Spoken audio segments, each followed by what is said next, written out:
Hey guys, welcome back. Happy Thursday. Before we read Holes today, we're going to read our next installment of Holes. I just wanted to do a quick book recommendation. This is a book I just got, and it's a part of a series. There's 3 books. This one just came this one just came out. It's called Bloom. It's The Overthrow. And there are 2 more books coming out soon. The next one is called Hatch, and then there's one called Thrive. And I'll just read you the inside of this book. I think it sounds really good. It says, "It was just rain, but after the downpour, odd black plants began to shoot up. Suddenly, they are everywhere. They take over the fields and they twine around houses. They bloom and they throw off toxic pollen, and they feed." And I heard that they feed on animals, people, anything. Strangely, 3 teens on a small Gulf island seem immune: Anya, Petra, and Seth. What is their connection? What is their secret? A week ago, they wouldn't have thought they had one, but they had better figure it out fast. The invasion has already begun. So, Bloom. Looks good. All right. So for Holes, we're going to read 2 chapters today, chapters 34 and 35. When we left off at the end of chapter 33, Stanley had just driven the water truck into a hole and run away. And now he's looking for Zero, and he's planning to turn around and go back. The sun was almost directly overhead. He figured he could walk for no more than another hour, maybe 2, before he had to turn back. It seemed pointless. He could see that there was nothing ahead of him, nothing but emptiness. He was hot, tired, hungry, and most of all, thirsty. Maybe he should just turn around now. Maybe he had already gone halfway and he didn't know it. And then, looking around, he saw a pool of water less than 100 yards away from where he was standing. He closed his eyes and he opened them to make sure he wasn't imagining it. The pool was still there. He hurried towards it. The pool hurried away from him, moving as he moved, stopping when he stopped. There wasn't any water. It was a mirage caused by the shimmering waves of heat rising off of the dry ground. He kept on walking. He still carried the empty sack of sunflower seeds. He didn't know if he might find something to put in it. After a while, he thought he could make out the shape of the mountains through the haze. At first, he wasn't sure if this was another kind of mirage, but the farther he walked, the clearer they came into view. Almost straight ahead of him, he could see what looked like a fist with its thumb sticking up. He didn't know how far away it was, 5 miles, 50 miles. One thing was certain: it was more than halfway. He kept on walking towards it, although he didn't know why. He knew he would have to turn around before he got there, but every time he looked at it, it seemed to encourage him, giving him the thumbs up sign. As he continued walking, he became aware of a large object on the lake. He couldn't tell what it was, or even if it was natural or man-made. It looked like a little fallen tree, although it didn't seem likely that a tree would grow here. More likely, it was a ridge of dirt or rocks. The object, whatever it was not on the way to Big Thumb, but off to the right.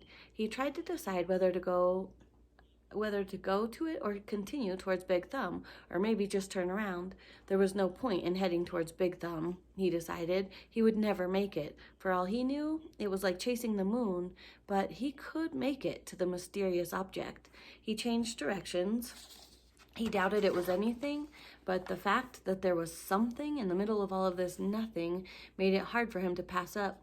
He decided to make the object his halfway point, and he hoped that he hadn't already gone too far. He laughed to himself when he saw what it was. It was a boat, or part of a boat anyway. It struck him as funny to see a boat in the middle of this dry and barren wasteland, but after all, he realized this was once a lake. The boat lay upside down, half buried in the dirt. Someone may have drowned here, he thought grimly, at the same spot where he could very well die of thirst.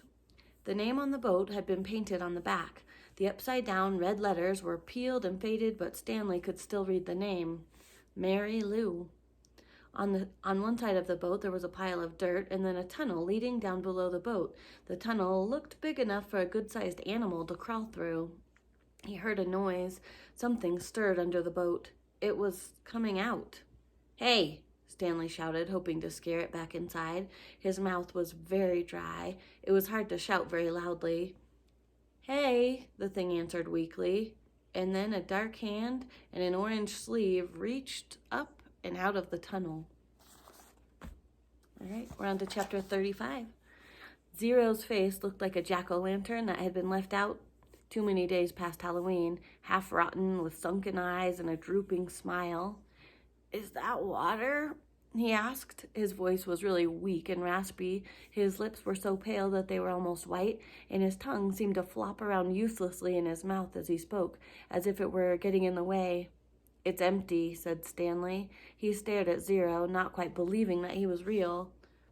"I tried to bring you the whole water truck, but," he smiled sheepishly, "I drove it into a hole." "I can't believe that you're—" "Me neither," said Zero. "Come on, we gotta get back to camp." Zero shook his head. "I'm not going back." "You have to. We both have to." "You want some sploosh?" Zero asked. "What?" Zero shaded his eyes with his forearm. "It's cooler under the boat," he said. Stanley watched Zero crawl back through his hole. It was a miracle that he was still alive, but Stanley knew that he would have to get him back to camp soon, even if he had to carry him. He crawled in after him, and he was just able to squeeze his body through the hole. He never would have fit when he had first come to Camp Green Lake. He had lost a lot of weight. As he pulled himself through, his leg struck something sharp and hard. It was a shovel. For a second, Stanley wondered how it got here, but then he remembered that Zero had taken it with him after striking Mr. Pendanski. It was cooler under the boat, which was half buried in the dirt. There were enough cracks in the holes at the bottom of the boat, now the roof, to provide light and ventilation. He could see empty jars scattered about. Zero held a jar in his hand and he grunted as he tried to unscrew the lid. "What is it?" "Sploosh." His voice was strained as he worked on the jar. "That's what I call it, anyway. They were buried under the boat." He still couldn't get the lid off. "I found 16 jars. Here, hand me the shovel." Stanley didn't have a lot of room to move. He reached behind him and grabbed the wooden end of the shovel and held it out to Zero, blade first. "Sometimes you just have to," Zero said, and then he hit the jar against the blade of the shovel, breaking the top of the jar clean off. He quickly brought the jar to his mouth and he licked the sploosh off the jagged edges before it spilled. "Careful," Stanley warned. Zero picked up the cracked lid and he licked the sploosh off of that as well. And then he handed the broken jar to Stanley. "Drink some." Stanley held it in his hand and he stared at it a moment. He was afraid of the broken glass. He was also afraid of the sploosh. It looked like mud. Whatever it was, he realized it must have been in this boat when the boat sank. That meant that it was probably over 100 years old. Who knew what kind of bacteria might be living in it? "It's good," said Zero, encouraging him. He wondered if Zero had ever even heard of bacteria. He raised the jar to his mouth and he carefully took a sip. It was warm, bubbly, mushy nectar, sweet and tangy. It felt like heaven as it flowed over his dry mouth and down into his parched throat. He thought that it might have been some kind of a fruit at some time, perhaps peaches. Zero smiled at him. "I told you it was good." Stanley didn't want to drink too much, but it was too good to resist. They passed the jar back and forth until it was empty. "Whew, how many are left?" he asked. "None," said Zero. Stanley's mouth dropped. "Now I have to take you back," he said. "I'm not digging any more holes," said Zero. "They won't make you dig," Stanley promised. "They will probably just send you to a hospital, like Barf Bag." "Barf Bag stepped on a rattlesnake," said Zero. Stanley remembered how he had almost done the same. "I guess he didn't hear the rattle." "He did it on purpose," said Zero. "You think?" "He took off his shoe and his sock first." Stanley shivered as he tried to imagine it. "What's Marya-la-oo-oo?" asked Zero. "What?" Zero concentrated hard. "Marya-la-oo-oo." "I have no idea." "I'll show you," said Zero, and he crawled back out from under the boat. Stanley followed. Back outside, he had to shield his eyes from the brightness. Zero walked around to the back of the boat, and he pointed to the upside-down letters. "Marya-la-oo-oo." Stanley smiled. "Ah, Mary Lou. It's the name of the boat." Mary Lou, Zero repeated, studying the letters. I thought Y made the Y sound. It does, said Stanley, but not when it's at the end of a word. Sometimes Y is a vowel, and sometimes it's a consonant.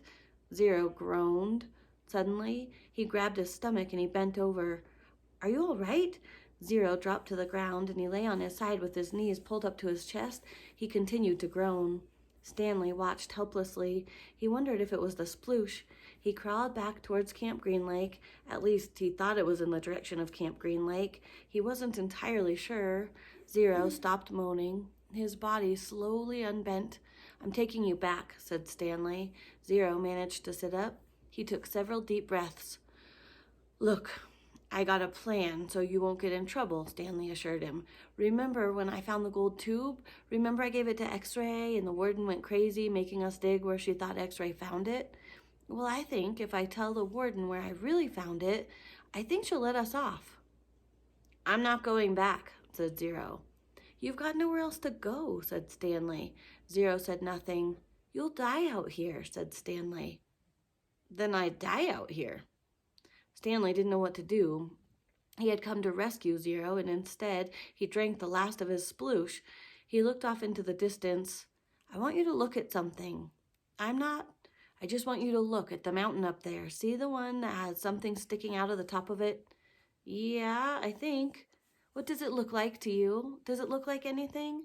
Zero said nothing, but as he studied the mountain, his right hand slowly formed into a fist, and he raised his thumb. His eyes went from the mountain to his hand, and then back to the mountain. All right, that's the end of that chapter. Have a good night.